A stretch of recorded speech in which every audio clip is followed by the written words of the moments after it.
আরে বাবা তো পড়ে গেল। এই বাবা উঠো, এই বাবা উঠো। আরে বাবা তো উঠছেই না, এখন আমি কি করব?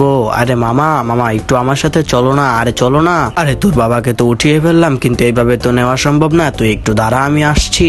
আরে এই গাছের পাতা ছাড়া তো আর কোনো উপায় দেখছি না। আরে সুমাইয়া, তুই আমার সাথে সাথে না হেঁটে তুইও যায় তোর বাবার সাথে বসে পড়, আর আমি তোদেরকে তোদের বাড়িতে দিয়ে আসছি।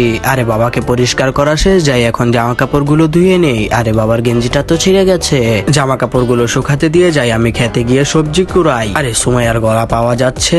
আরে সুমাইয়া, আরে মামা এখানে কেন এসেছিস? আরে মামা এগুলো কুড়াইয়া বিক্রি করার জন্য এখানে এসেছি। আরে এতক্ষণে মাত্র এই কয়টা কুড়িয়েছিস? হ্যাঁ মামা দাঁড়া, আমি তোকে আরো কয়টা কুড়াই দিচ্ছি। এই নিয়ে অনেকগুলো হয়ে গেছে মামা, আমার আরো লাগবে। আরে এখানে একা থাকলে ভূতে ধরবে ভাউ। ওরে বাবারে পালাই। আরে ওই তো মামা বাজারে চলে এসেছি, যাই এখন আমি বাজারে বসে পড়ি। আরে তোর এখানে তো অল্প কয়টা দেখা যাচ্ছে, নি আমার থেকে আরো কয়টা রেখে দে। আরে মামা এই নাও তোমার টাকা।